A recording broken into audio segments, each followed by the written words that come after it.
Assalamualaikum warahmatullahi wabarakatuh. Di RMINU Banten ada tulisan terbaru dari KRT Fakih Wirahadiningrat. Dalam tulisannya, KRT Fakih Wirahadiningrat ini membahas tentang nasab Ba'alawi dan perilaku yang tidak disukai dari para kaum Ba'alawi, para habaib, kemudian sampai kepada keturunan dari Yahudi dan seterusnya. Yang terakhir membahas tentang para pendukung habaib. Oke, yang pertama dalam tulisan KRT Fakih Wirahadiningrat mengatakan, setelah sekian lama vakum menulis karena mendapat peran baru sebagai pelayan Bani Wali Songo, maka alhamdulillah di malam Maulid Nabi 1445 Hijriah ini bisa menyempatkan diri mereview segalanya. Sebagai pelayan, maka tugas utamanya melayani tuannya. Semoga dilakukan misal belum bisa memberikan kepuasan, namun setidaknya ada progres energi positif dan kemajuan. Dari konsolidasi ke seluruh keluarga Wali Songo hingga edukasi terkait tes DNA atau menyampaikan data, ide dan gagasan melalui wawancara online dan offline di berbagai channel medsos, termasuk juga keterlibatan dalam seminar nasional di Padasuka yang seperti kita ketahui bersama banyak memberikan pencerahan dan membuka tabir kepalsuan, terutama terkait pembodohan dan doktrin atas klaim sesat Ba'alawi sebagai turunan Nabi SAW, ataupun klaim sebagai yang paling berjasa dalam sejarah Nusantara maupun berdirinya NKRI.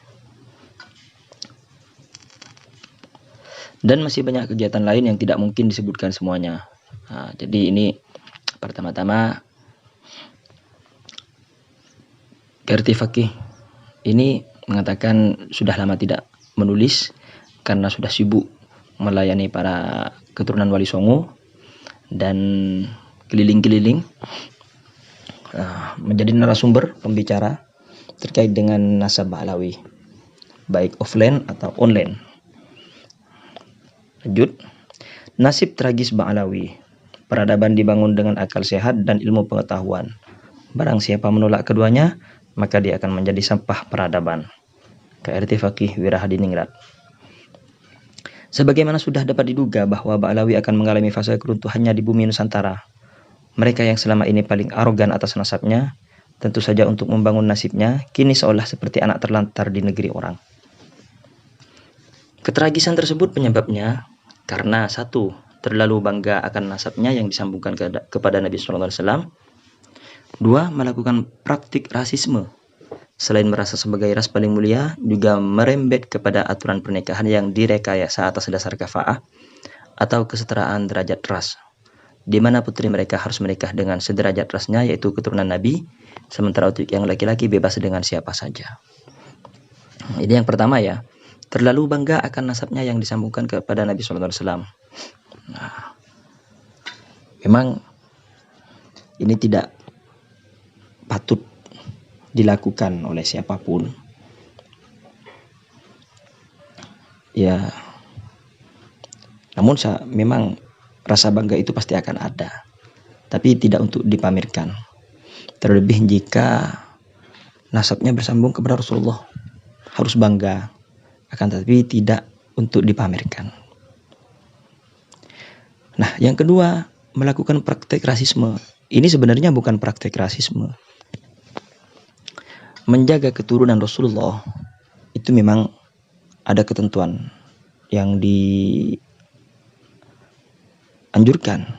diharuskan. Artinya menjaga keturunan Rasulullah supaya tetap bersambung. Itu mungkin aturan intern di keluarga Ahlul Bait. Memang harus seperti itu. Karena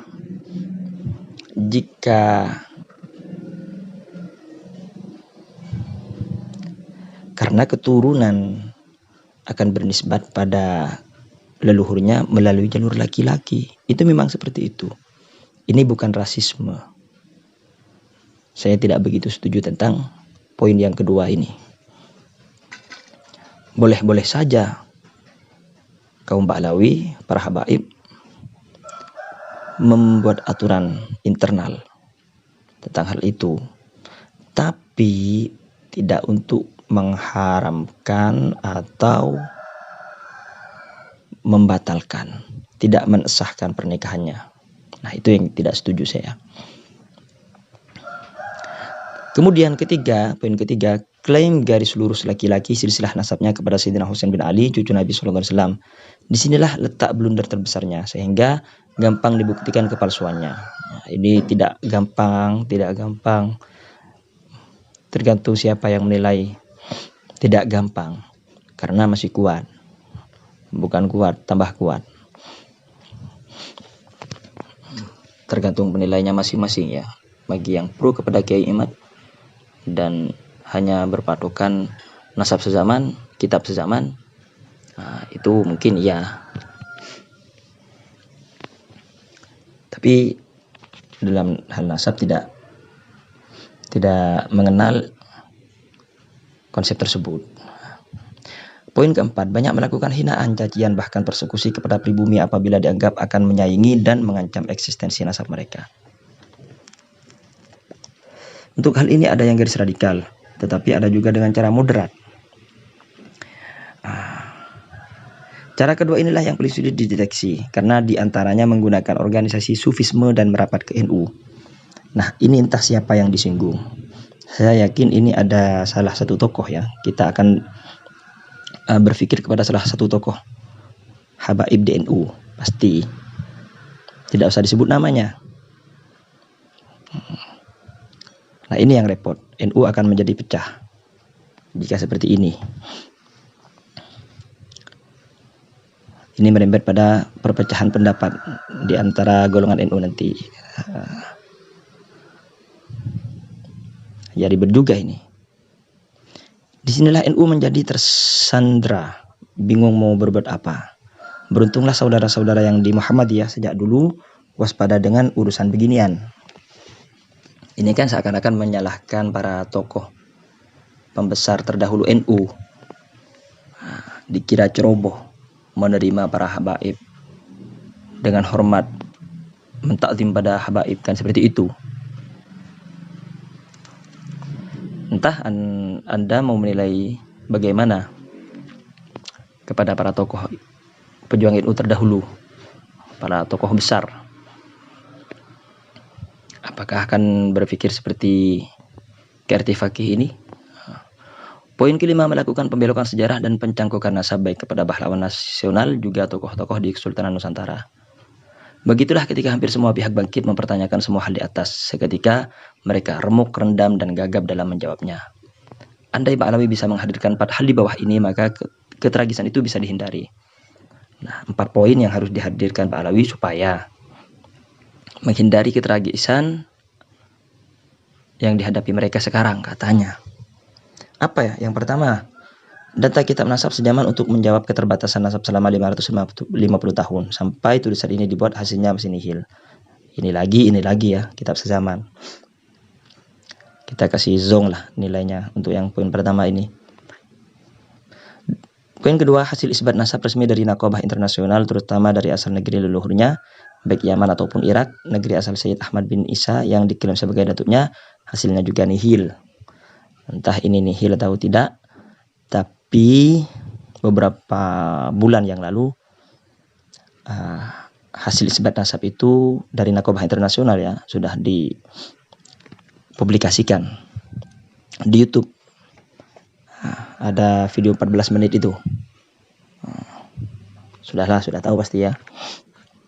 Dimana para habaib atau pendukung habaib itu membuat video 14 menit dan menampilkan isbat nasab resmi dari Naqabah Internasional. Poin ketiga, hasil tes DNA yang presisi sebagai keturunan lurus laki-laki dari Imam Hussein J1 FGC30416 bin Ali FGC10500. Hasilnya jangankan menemukan kedua haplotipe di atas, haplogrupnya saja bukan J1 malah G2. Artinya selain gagal sebagai keturunan lurus laki-laki, malah terdeteksi bukan ras Arab. Wah, ini bukan hanya menafikan, menolak sebagai keturunan Rasulullah nasabnya, tetapi malah membantingnya menuju pada keturunan Yahudi. Kok bisa? Poin keempat, tidak bisa menghadirkan data yang sepuh dan runut terkait ketersambungan nasab tokoh-tokoh Nusantara baik Wali Songo maupun Raja Sultan Nusantara dengan mereka.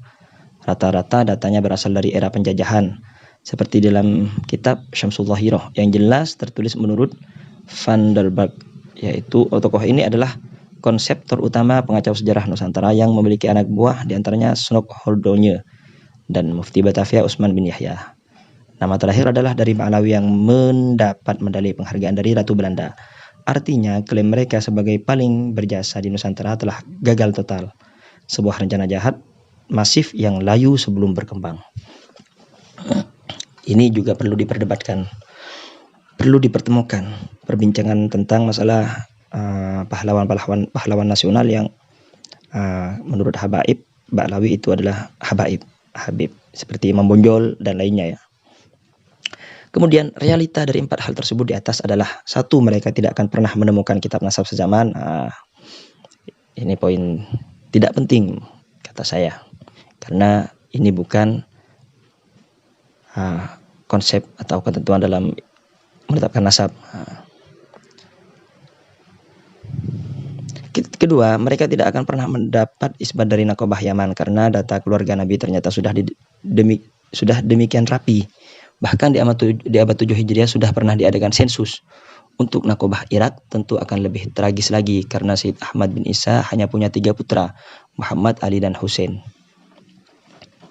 Dan tidak ada nama Ubaidillah yang diklaim sebagai datunya Ba'alawi. Ini kan berarti mengikuti tulisan di kitab Asyjaratul Mubarakah, di mana dalam Asyjaratul Mubarakah ada tambahan 2 putra Ahmad bin Isa. Padahal dalam kitab-kitab sebelumnya itu putra Ahmad bin Isa hanya 1 Muhammad yang disebut. Ali dan Hussein tidak disebut. Itu muncul pertama di Asyjaratul Mubarakah. Ini dihadirkan dalam tulisan ini. Berarti ini mengarang dari kitab Asyjaratul Mubarakah mungkin tulisannya ya.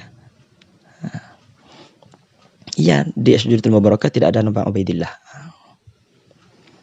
Kemudian bahkan tidak pernah hijrah ke Yaman. Ini perdebatan lagi ini, pembahasan ini. Semua sudah kami tulis dalam edisi sebelumnya. Ketiga, apalagi untuk tes DNA, kegagalan di sini membuktikan bahwa catatan Tuhan tidak pernah salah. Dianggap catatan Tuhan. Apakah itu cuma dianggap catatan Tuhan atau memang catatan Tuhan? Seperti itu intinya. Apakah itu suatu catatan yang dianggap sebagai catatan Tuhan atau itu memang catatan Tuhan? Kalau hanya dianggap sebagai catatan Tuhan, itu hanya klaim. Apakah tes DNA itu benar-benar bisa valid membuktikan dan menafikan menolak nasab? Terus haplog grup G mereka menunjukkan garis laki mereka berasal dari Kaukasus, dan haplotipe mereka yang memiliki kode PF3296 identik dengan keluarga Yahudi Ashkenazi. Bila ini dikaji lebih dalam, mereka yang sama sekali bukan bangsa Arab apalagi Bani Hashim Quraisy justru adalah Yahudi Khazari dari Kaukasia, yakni keturunan dari suatu bangsa yang hidup dari merampok di jalur sutra. Suku ini memeluk agama Yahudi di zaman The Great Sulaiman alaihissalam untuk memperoleh perlindungan dan jatah jalur sutra yang strategis di Kaukasus. Tidak tanggung-tanggung sudah dijadikan golongan Yahudi sama KRT Fakih ini, malah golongan Yahudi yang sangat-sangat jelek. Para perampok, kaum perampok. Mereka sama sekali bukan keturunan Ibrahim alaihissalam, karena bangsa Yahudi yang keturunan dari 12 suku putra Yakub bin Ishak bin Ibrahim harusnya haplog grup Y. DNA-nya juga J1. Bila Quraisy Bani Ismail bin Ibrahim J1L859, mereka J1L860. Wah, seakan-akan ini sangat begitu rapih ya dibuat. Dari nasab yang berjalur kepada nasab paling mulia Rasulullah, berjalur kepada nasab yang sangat-sangat hina. Kan seperti itu. Kok bisa? Apa ini karangan yang begitu bagus dibuat atau memang kebetulan? Kerajaan Khazar ini beribu kota di Itil, musnah akibat sebuah bangsa asing dari Mongol hingga kerajaan Rusia. Khazar ini terkenal sebagai Yahudi suku ke-13 di luar keturunan 12 suku Abrahamik di atas. Sudah Yahudinya bukan keturunan Nabi Ibrahim lagi. Iya, setidaknya lah keturunan Nabi Ibrahim mendingan. Sudah Yahudi, malah yang suku jelek-jelek. Bahkan menurut pakar eskatologi dunia, Syekh Imran Hussein, Ya'juj Ma'juj itu manusia biasa yang jahat dan membuat kerusakan di muka bumi, munculnya dari Kaukasus. Wah, dihubung-hubungkan dengan Ya'juj Ma'juj, parah benar. Kok bisa? Ya, apakah benar-benar kebetulan? Yaitu Yahudi garis ke-13 yang kini mendirikan negara Zionis Israel dan sebagian lainnya menyebar ke seluruh dunia, baik tetap beragama Yahudi maupun menjadi Yahudi kripto beragama di luar Yahudi. Entah bagaimana ini. Kemudian keempat, kegagalan di poin ini diperparah dengan mengklaim nasab terah kerajaan Nusantara ke Ba'alawi. Ibaratnya menggunakan jurus dewa mabuk namun berbenturkan kepala kepada batu cadas. Pengawuran ini misalnya mengklaim terah Pakubuwono ke Asegaf, sementara Hamengkubuwono ke Bin Yahya. Konyol bukan? Padahal keduanya berangkat dari satu kakek yang sama, yaitu Amangkurat Jawi, atau yang sekarang sedang viral, pahlawan yang gugur di perang Sepehi lawan Inggris, yaitu Senopati Singobarong alias KRT Sumudiningrat, cucu Sultan Hamengkubuwono I, dibelokkan ke Bin Yahya Ba'alawi. Tentu saja ini akan semakin mempercepat rungkatnya nasib Ba'alawi di Nusantara. Ini yang poin keempat. Mungkin memang ada atau oknum-oknum yang membuat-buat demikian, kurang tahu. Mungkin ada video yang membuktikan bahwa ada oknum yang mengatakan seperti ini. Nah, sampai di sini. Lanjut nanti tulisan tentang nasib tragis pendukung Ba'alawi. Ini para pendukung Ba'alawi yang diserang ya. Selanjutnya. Oke, demikian. Kurang lebihnya saya mohon maaf. Wassalamualaikum.